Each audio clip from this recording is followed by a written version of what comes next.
नमस्कार, न्यूज नामा देख रहे हैं आप और मैं हूं आपके साथ शुभम कुमार झा।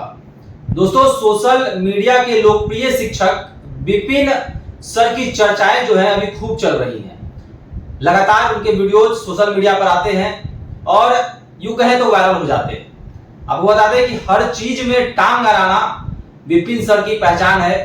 बिहार का कोई भी मुद्दा हो, भारत का कोई भी मुद्दा हो, हर चीज में विपिन सर बोलते हुए नजर आते हैं और एक पक्ष देते हुए नजर आते हैं। हाल ही में उन्होंने रामभद्राचार्य को लेकर सवाल उठा दिया है। कहा है कि रामभद्राचार्य जो है उनको अधूरा ज्ञान है।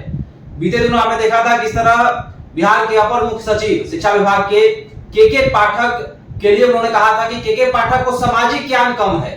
साथ ही साथ विपिन सर जो है वह बड़े बड़े हस्तियों को टारगेट करते हैं, सोशल मीडिया पर बोलते हुए नजर आते हैं और कहीं ना कहीं लोग कहते हैं कि विपिन सर जो है वो व्यूज के लिए काम कर रहे हैं। तमाम तरह की चीजें हैं और लोग तो अब ये भी चर्चा कर रहे हैं कि अधजल गगरी छलकत जाए, यानी कि विपिन सर को कम ज्ञान है लेकिन वह ज्यादा दिखाते हैं। देखिए, विपिन सर के इस विवाद के लिए और विपिन सर जिस तरह से रामभद्राचार्य पर सवाल खड़ा किया है उसको लेकर बात करने के लिए मेरे साथ अखिल भारतीय अपराध विरोधी मोर्चा के राष्ट्रीय अध्यक्ष धर्मन सिंह राठौर जी हैं। धर्मन जी, क्या कुछ कहेंगे? विपिन सर लगातार अपने आप को कहते हैं कि हम गणित और रीजनिंग के शिक्षक हैं, पर रामभद्राचार्य पर सवाल उठा देना, आईएएस के पाठक पर सवाल उठा देना, किस ओर इशारा कर रहा है इनका सारा चीज? देखिए, हमारे देश की संस्कृति कहता है कि माँ, पिता, गुरु यदि तीनों सामने हैं तो पहले गुरु को प्रणाम करना चाहिए। विपिन सर ही नहीं बल्कि देश का कोई भी गुरु है जो शिक्षा के क्षेत्र में जिनकी पहचान है, उनसे मेरा एक आग्रह है कि गुरु की जो महत्ता है, गुरु का जो सम्मान है, उसको कमतर मत होने दीजिए। अपनी छोटी छोटी बातों को लेके जो गुरु का एक महत्व होता है उसको कम न करें। रही बात की रामभद्राचार्य जी, वो एक धर्माचार्य है, गुरु है, विद्वान है, श्री पद्म विभूषण से सम्मानित है। आंख नहीं रहते हुए भी 100 से अधिक उन्होंने पुस्तक भी लिखी। ऐसे विद्वान महान, उनके बारे में आपके द्वारा ये जानकारी मिल रही है कि विपिन सर ने अपमानजनक तरीके से उनके ऊपर टिप्पणी किया है। तो हम आपके माध्यम से विपिन सर तक, क्योंकि वो टीचर है, गुरु है, हम हर किसी गुरु का सम्मान करते हैं, कि आप सिर्फ कोई टारगेट माने अपनी स्वार्थ को लेकर मत करें। क्योंकि लंबे समय से हमारे पास जो मैसेज आ रहा है वो दिखाता है कि कहीं ना कहीं आप भाजपा और एनडीए को टारगेट करते हैं। हिंदू धर्म से जुड़े जो धर्माचार्य हैं उनको टारगेट करते हैं। क्या आप नेता तो है ही, ये मुखिया है, तो आप राजनेता बनना चाहते हैं, आप विधायक बनना चाहते हैं, सांसद बनिए, खुल के आ जाइए। और आपको लगता है कि किसी धर्माचार्य की आलोचना करने से हमारे व्यूअर बढ़ेंगे, सब्सक्राइबर बढ़ेंगे या हम नेता बन जाएंगे, क्योंकि अपने देश में एक गलत संस्कृति चल रहा है कि सिर्फ अपने लाभ के लिए हम माँ बाप को भी अपमानित कर देते हैं, गुरु को अपमानित कर देते हैं, अपने जिस धर्म से हैं उस धर्म का हम मजाक उड़ा देते हैं। तो अपने धर्म का मजाक उड़ाना, अपने धर्म गुरु का मजाक उड़ाना, ये किसी शिक्षक को शोभा नहीं देता है। हम ये नहीं कहेंगे कि मैंने ये अजल गगड़ी छलकत जाए वाले टीचर है, जितना भी है, लेकिन हमको लगता है कि एक अच्छे शिक्षक है मेरी नजर में। और इस तरह के शिक्षक का यदि ये रूप आता है तो कहीं ना कहीं समाज में एक विषाक्त माहौल बनता है कि भाई एक अच्छा टीचर कहाँ मैथ मस्ती क्लासेस करके मैंने मस्ती कराते हुए, इंजॉय कराते हुए छात्रों में विपिन सर हो कि खान सर हो, ये दो टीचर का, और खान सर तो इसमें अंतरराष्ट्रीय स्तर पर अपना नाम बना चुके हैं। तो आप लोग एक इंजॉय कराते हुए, लोगों के अंदर में एक सुस्ती बिना लाए हुए जो पढ़ाने का तरीका है वो अच्छी बात है, उसके लिए धन्यवाद के पात्र हैं। लेकिन सिर्फ अपने को हाईलाइट करने के लिए, अपने फायदे के लिए आप अपने धर्म को, अपने समाज को, किसी विद्वान व्यक्ति को अपमानित न करें, क्योंकि ये करने से थोड़ी सस्ती लोकप्रियता आपको मिल सकती है, लेकिन एक दिन आएगा कि आप समाप्त हो जाएंगे, वो कोई भी व्यक्ति हो। इसलिए आपके माध्यम से फिर से विपिन सर को कहना चाहेंगे कि आप एक कुशल शिक्षक हैं, शिक्षा में आप बड़ा नाम करें, सोशल मीडिया में आप हैं तो है, जरूरी है। यदि समाज में कहीं कोई अत्याचार हो रहा हो, अपराध हो रहा हो, भ्रष्टाचार हो रहा हो तो उसको उठाइए। और आपको हम बता रहे हैं कि यदि आप सामाजिक मुद्दों पर यदि बात करना चाहते हैं, भ्रष्टाचार पर करना चाहते हैं, तो बहुत सारी भ्रष्ट कंपनी की चर्चा हम आपको बताएंगे, भ्रष्ट अधिकारी के बारे में बताएंगे, उस पर आप मुद्दा उठाइए। क्योंकि कहीं ना कहीं आपके चैनल के माध्यम से बहुत सारे छात्र सुनते हैं, तो उस बात को आप रखें। अच्छा, राजनीति में आने की जो लालसा है लोगों की, खासकर शिक्षकों की, जैसे विपिन सर एक उदाहरण आपने कहा कि मुखिया हैं, हो सकता है कई विधायकी भी लड़े, 2025 का चुनाव भी आने वाला है, तो मन में ये भी लालसा होगी कि ये तमाम शब्दों का इस्तेमाल करके हम किसी पार्टी विशेष को ज्वाइन कर लेंगे और उसके बाद विधायकी लड़ेंगे।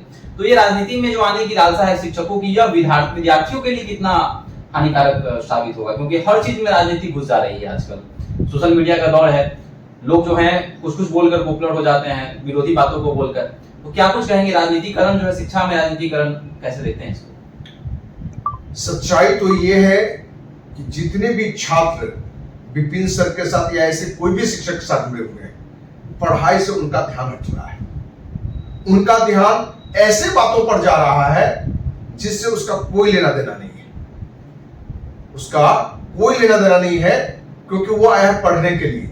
जो उसका समय जिस चीज की पढ़ाई करना है, उस विषय को छोड़ के वो विपिन सर का कहानी तो किसी और सर की कहानी में लगा हुआ है। तो कहीं ना कहीं जो भी छात्र हैं वो इनके कारण के हमें लगता है लक्ष्य से भटक रहे हैं। जो लक्ष्य लेके वो मेडिकल, इंजीनियरिंग या जो भी लेके आते हो, क्योंकि कहीं ना कहीं इनके वीडियो बराबर आते हैं। और ये भी एक नशा है, जैसे आप शराब पीते हैं या तंबाकू खाते हैं या कोई भी नशा करते हैं, उसी तरह से नशा होता है कि किसी के आप वीडियो बराबर देख रहे हैं, तो निरंतर आपको कि आज क्या है, कल क्या है, वो रोज आप देख रहे हैं। और उस वीडियो में पढ़ाई से हटके बातें हैं, तो उसमें जात पात की बात, धर्म की बात, आप किसी के बारे में उठपटांग बात कर रहे हैं, उसमें आपका व्यक्तिगत स्वार्थ है, लेकिन स्टूडेंट का तो मैंने जीवन ही बर्बाद हो रहा है। इसलिए विपिन सर ने, बल्कि देश दुनिया के जो भी शिक्षक हैं, हम उनसे आग्रह करना चाहेंगे कि यदि आपकी लोकप्रियता है, आपके फॉलोअर हैं, आपके छात्र ज्यादा हैं, तो आप अपनी प्रतिभा का सदुपयोग करिए, न कि उस प्रतिभा का समाज में जो युवा है, जो आपके छात्र हैं, फॉलोअर हैं, उसको भटकने के लिए छोड़ दीजिए। अच्छा, आज सोशल मीडिया का दौर है, पहले जो है गुरुआश्रम होता था, लोग पेड़ के नीचे छांव पर बैठ के भी विद्यार्थी पढ़ाई लिखाई कर लेते थे। आज लेकिन जो विद्यार्थियों में जो देखा जाता है कि विद्यार्थी खासकर उन गुरुओं का सम्मान नहीं करते हैं जो क्लासरूम में बैठकर उनको पढ़ा रहे हैं, लेकिन सोशल मीडिया पर ऑनलाइन माध्यम से जो गुरु हैं, जो मजाकिया अंदाज में कुछ चुटकुला कहानी कह के पढ़ाते हैं, वो बच्चे खासकर ज्यादा देखते हैं। और कक्षाओं में तो देखा जाता है, खासकर खान सर की बात की जाए तो खान सर की कक्षाओं में ज्यादा बच्चे तो मोबाइल लेकर ही खान सर का रील्स बनाते हुए नजर आते हैं। तो ये कितना जो है बिहार के लिए, खासकर देश के भविष्य के लिए कितना खतरनाक है? देखिए, अभी सोशल मीडिया का समय है, जो आपके आमने सामने है उसको आप बहुत कम महत्व देते हैं। गांव की कहावत है, घर का जोगी जोगरा, बाहर का जोगी सिद्ध। कोई शिक्षक बहुत योग भी नहीं हो, लेकिन वो सोशल मीडिया पर हाईलाइट है तो लोग उसको भगवान मानने लगते हैं। लेकिन जो शिक्षक आपके घर के बगल में हो, आपके स्कूल का हो, आप जिस इंस्टीट्यूट में पढ़ते हैं उसका हो, लेकिन वो दूर से सोशल मीडिया में उनका यदि बड़ा नाम नहीं है, तो कहीं ना कहीं युवा में, छात्रों में ये हो गया कि वो सर बहुत अच्छे हैं। लेकिन ऐसा नहीं है। जो सोशल मीडिया में हाईलाइट है, तो वो हाईलाइट होने का भी बहुत सा तरीका है। आप मीडिया का सहारा भी लेकर बहुत लोग हाईलाइट हो रहे हैं, और हाईलाइट होने का ये नहीं है कि मतलब कि वो बहुत अच्छे शिक्षक है और जो शिक्षक को लोग नाम नहीं जान रहे हैं वो अयोग्य है। इनसे भी अच्छे अच्छे शिक्षक हैं जिनको हम आप जानते तक नहीं। चलिए, तो कहीं ना कहीं विपिन सर की जो है चर्चा जो हो रही है कि वह आईएएस के पाठक पर सवाल उठा रहे हैं कि सामाजिक ज्ञान उनको कम है। तो उधर जगत गुरु रामभद्राचार्य, जिनके बहुत सारे जो है उनके समर्थक हैं, प्रशंसक हैं, उनको पूजा भी लोग करते हैं, तो जगत गुरु रामभद्राचार्य जी पर ही विपिन सर ने सवाल उठा दिया कि रामभद्राचार्य जी को सपना आता है कि वह राम मंदिर बनाने के लिए, राम जी जो है उनको सपने में आते हैं, तो रामभद्राचार्य जी को यह सपना क्यों नहीं आता है कि मुस्लिमों का घर तोड़ा जा रहा है? तो एक और सवाल होगा सर, विपिन सर ने जिस तरह से कहा है कि अयोध्या में मुस्लिमों को घर तोड़कर राम मंदिर बना दिया गया, उनका साफ संकेत उसी ओर था। इस पर आपका एक विचार लेना चाहेंगे, क्या लग रहा है अयोध्या में जो राम मंदिर बना, क्या बेरोजगार लोगों को किया गया, क्या राम मंदिर के नाम पे मुस्लिमों को बेघर किया गया? देखिए, किसी भी क्षेत्र का विकास यदि करना है, सड़क चौड़ी करनी है, बहुत सारे बड़े स्तर पर आप हॉस्पिटल खोलना है, मंदिर जिस जो भी काम करना है, तो कहीं ना कहीं किसी का मकान टूटता है, और वहां मुस्लिम ने हिंदू का ज्यादा मकान टूटा है, और जिनका मकान टूटा है वो दुखी नहीं बल्कि ज्यादा खुश है, क्योंकि उनको मुआवजा में जो इतनी की संपत्ति थी उससे ज्यादा का संपत्ति मिला है। तो लोग तो वहां खुश हैं, वो हिंदू हो या मुस्लिम हो। और ये हिंदू मुस्लिम की बात हम क्यों करें? हमारा देश का अपना संस्कार, अपनी संस्कृति, हमारा संविधान कहता है हिंदू मुस्लिम सिख ईसाई आपस में हम भाई भाई। तो हम ऐसी कोई बात नहीं करें कि दो समाज में भी आप दिग्भ्रमित करें, उनमें भटकाव डालें, क्योंकि आज बहुत सारे चैनल भी हों, बहुत सारे सोशल मीडिया वाले लोग भी हों, उनका लक्ष्य होता है कि हमें मुस्लिम के विरोध की बात करेंगे या हिंदू विरोध की बात करेंगे तो एक पक्ष का व्यूअर हमारा आएगा। भाई, व्यू के लिए क्यों समाज को बर्बाद कर रहे हो, क्यों देश को बर्बाद कर रहे हो?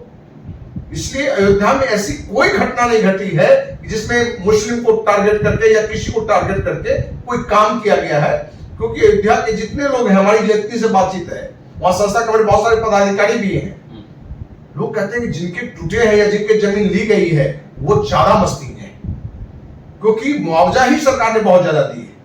टूटने से पहले भले लोग बहुत दुखी थे, लेकिन टूटने के बाद उनको जो मिला वो कहीं से उनको पीड़ित में नहीं गिनती करता है, बल्कि वो बहुत मस्ती में है।